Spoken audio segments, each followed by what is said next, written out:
বস বস বস চালা চল রা হে মাই করে দাও বলে আসলেই এই গেছে ওদিকে যাব ওই ছানতে অত পিছনে থাকলে কি করে হয় অনেক রকম জীবজন্তু আছে বিশেষ করে হ্যালো ভাই লোক তো আজ আমরা একটুখানি বেরোচ্ছি একটু ব্লগের জন্য বেশি দূরে যাব না মথুরাপুরের দিকে যাব তো এই দেখো এই আমাদের রাইড আছে এই সাথে কাকাও আছে আর এই ঢামনার জন্য এতক্ষণ দাঁড়াতে দাঁড়াতে এই হচ্ছে অবস্থা সরি 10 মিনিটের মধ্যে কামিনে 25 মিনিট হয়ে গেছে আর তুই বলছিস যে আমার এখনো খাওয়া হয়নি না গুমার হৃৎপিণ্ড মথুরাপুরে তাই না একদম চলো তো চলো যাওয়া যাক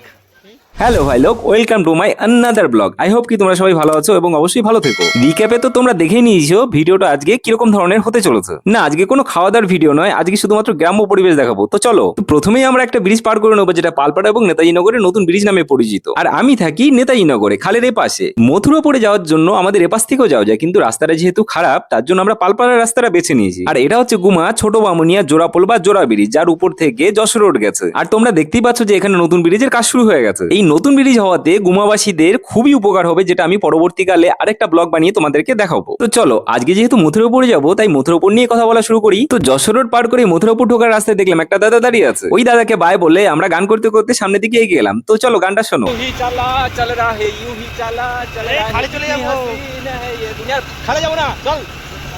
আসলে এই গানটা ছিল শুধুই বাহানা শুধুমাত্র নিজেদেরকে দেখানোর প্রচেষ্টা এছাড়া আর কিছুই না কারণ এত সুন্দর গান আমি মোটেও গাইতে পারি না যেটা তোমাদেরকে শোনাবো ছাড়ো এসব কথা রাস্তার পাশের বাড়িঘরগুলো দেখো আর সত্যি কথা বলতে এই মোড়টা হেভি বিপজ্জনক কারণ ওপাশ থেকে যদি কোনো গাড়ি আসে তাহলে একদমই দেখার উপায় নেই তোমরা যারা যারা এই রাস্তাতে প্রথমবার আসবে তারা খুবই সাবধান কিন্তু দেখো ভ্যানে করে বিচুলি নিয়ে যাচ্ছে সামনে বেশ কিছু মেয়ে হেঁটে যাচ্ছে এবং একটা ছেলে মনোযোগ সহকারে সাইকেলের উপর বসে বই পড়ছে আর এটাই হচ্ছে গ্রামের রাস্তার মাধুর্য দেখো কাণ্ড পাশ থেকে একজন ফুচকালা কাকা চলে গেল অথচ ব্লগের চক্করে ভুলে গেছিলাম যে ফুচকা খেতে হতো তোমরা যাই বলো নাই বলো এই জঙ্গলের রাস্তার পাশে দাঁড়িয়ে ফুচকা খাওয়ার মজাটা সত্যি একটু আলাদা হতো আর তোমরা এটাও খেয়াল করেছো যে এই রাস্তায় মোটামুটি বিকালের দিকে যথেষ্ট ভিড় থাকে আর আমরা বিকালের দিকেই গেছিলাম এখানে যে শুধুমাত্র মানুষ ঘুরতে আসে তা কিন্তু নয় অনেকে দৌড়তেও আসে হ্যাঁ তোমরা দেখতেই পাচ্ছ যে একটা ছেলে দৌড়তে দৌড়তে পাশ থেকে চলে গেল হয়তো সে ডিফেন্স লাইনে যাওয়ার জন্য প্রিপারেশন নিচ্ছে আর জগিং এবং মর্নিং ওয়াকের জন্য আমার মনে হয় সব থেকে সুন্দরতম রাস্তা এটা যারা যারা জানো যারা যারা চেনো তারা অবশ্যই আমার সাথে সহমত করবে তো চলো আমরা বা পাশে গ্রাম অঞ্চল রেখে ডান পাশে চলে যাবো দেখতেই পাচ্ছ যে একটা ঠাকুমা দাঁড়িয়ে আছে একটা ট্রাক্টর দাঁড়িয়ে আছে একটা দাদু দাঁড়িয়ে আছে এবং একটা কুকুর শুয়ে আছে ট্রাক্টর দাঁড়িয়ে আছে তার মানে এই সংকেত বুঝে গেছো যে এখানটা প্রচন্ড পরিমাণে চাষবাস হয় আর হ্যাঁ মালপত্র আনা নেওয়ার জন্য দেখো একটা ছোট হাতিও দাঁড়িয়ে আছে তো দেখো অবস্থা সূর্য পাটে বসতে চলেছে অথচ আমরা এখন আমাদের গন্তব্যে পৌঁছতে পারিনি সূর্য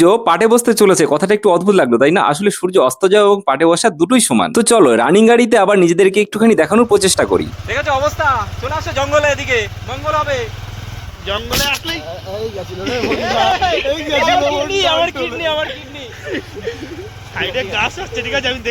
আমার কিডনি আমার কিডনি বলে চিল্লাচ্ছিলাম বলে তা বলে এই নয় যে আমার হাতে আইফোন ছিল এসব ছাড়ো হঠাৎ দেখো কাদের সাথে দেখা হয়ে গেছিল আমার রাস্তা আটকে ধরেছিল কিন্তু ভাগ্য ভালো আমাদেরকে দাঁড় করানি তার কারণ হচ্ছে আমাদের কাছে লাইসেন্স এবং হেলমেট কোনোটাই ছিল না আবার এক গাড়িতে 3 জন অনেকটা ফাইন দিতে হতো কিন্তু তো যাই হোক ওদের হাত থেকে বেঁচে আমরা চলে আসলাম ভ্যাসালের সামনে আমাদের আঞ্চলিক ভাষায় এটাকে ভ্যাসাল বলে তোমাদের আঞ্চলিক ভাষায় এটাকে কি বলে অবশ্যই কমেন্ট করে জানিও কিন্তু তো যাই হোক এখানে এসে ভেবেছিলাম আমরা একটু আড্ডা দেবো বসবো গল্প করবো ফটো তুলবো তা দেখি এখানে একজন জাল নিয়ে দাঁড়িয়ে আছে মাছ ধরার জন্য তো যাই হোক ওনাকে ডিস্টার্ব না করে আমরা কিন্তু আমাদের কাজ শুরু করে দিলাম সত্যি কথা বলতে আমাদের কোন রকম কোনো প্ল্যানই ছিল না যে কোন জায়গায় আমরা দাঁড়াবো বা তোমাদেরকে কি দেখাবো এখানে প্রকৃতির দৃশ্য বাদ দিয়ে ফাঁকা মাঠ ছাড়া কোনো রকম কোনো কিছুই দেখানোর মতো নেই আর আমার সাথে যে আরেকটা ভাই এসে সৈকত সে বাইক চালাতে পারে না তাই ফাঁকা রাস্তা দেখে একটুখানি বাইক চালানোর প্রচেষ্টা শুরু করলো তো চলো দেখা যাক সে কি করতে চলেছে কি করছিস তোরা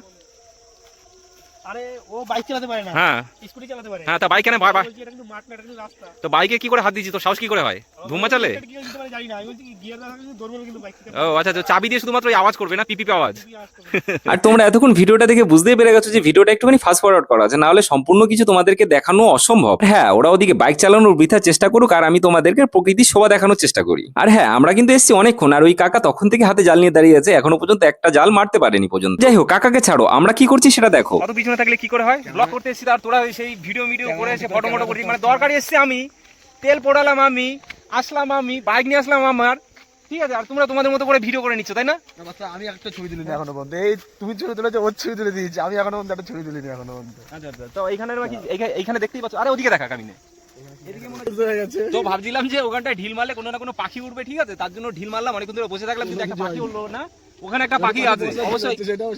এইখানে পাখি সত্যি কথা বলতে কাউকে সেরকম ভাবে ভয় পায় না যত সম্ভব কারণ এখানে আশেপাশে কোনো রকম কোনো তেমন লোক নেই শুধুমাত্র চাষিরাই আসে এখানটায় তার কারণ হচ্ছে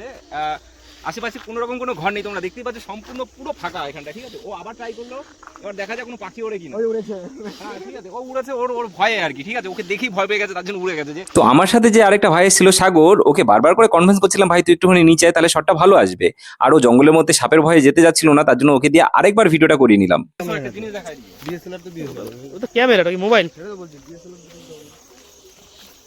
তো দেখতেই পাচ্ছ যে ধান গাছের এখানটা চলে এসেছি। আর ভাব এমন করছি যে আমি ভীষণ শহরে থাকি, লন্ডনে থাকি, সেখানে কোনো কোনো ধান গাছ দেখা যায় না, একদমই বেকার। আমাদের বাড়ির পাশেও ধান গাছ রয়েছে, তো এইখানটায় ধান গাছটা দেখতে সত্যি ভালো লাগছে, কারণ অর্ধেক প্রায় পেকে গেছে। এখানে মালিক নেই,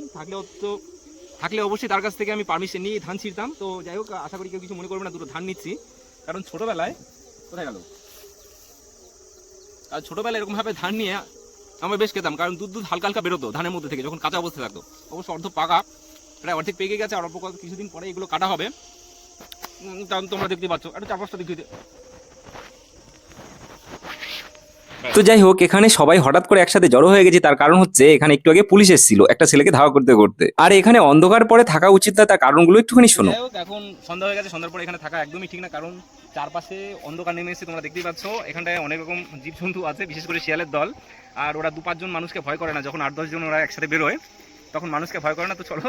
আগে থাকতে বাড়িতে চলে যাই। আর এই ভিডিওর মধ্যে তেমন কোনো রকম কোনো কিছু ছিল না, আশা করি দেখে খুব ভালো লাগলো। আমাদের গ্রাম্য পরিবেশ, আমরা মথুরাপুর এরকম একটা ভালো জায়গা আছে, অনেকেই জানে না, আর অনেকে সময় করে আসতেও পারে না, আর আসতে বেশ কিছুটা দেরি হয়। তো চলো ঠিক আছে, বাড়ির দিকে যাওয়া যাক। অনেকক্ষণ ঘোরাঘুরি করলাম, আর এখন বাড়ির দিকে যেতে হবে, নাহলে অন্ধকার হয়ে যাচ্ছে। আগে থেকেই বললাম এখানে শিয়াল ফিয়াল অনেক কিছু আছে, তো চলো। ওসব কথা ফালতু, ওগুলো কোনো কথা না। কথা হচ্ছে পার্থ কাকা বাড়িতেই বলে এসে 6টা পর্যন্ত থাকবে। তো যাই হোক, বাড়ি যাওয়ার জন্য আবার যাত্রা শুরু করে দিলাম, কারণ অনেকক্ষণ এখানে আড্ডা হলো, অনেক মজাও হলো। আর সত্যি কথা বলতে ভয় লাগছিল, কারণ পুলিশ এসেছিল তাই। আর সামনেই দেখো এখানে 4 জন দাঁড়িয়ে আছে, এদের মধ্যে একজনকে চিনি, একজনের নাম হচ্ছে গৌতম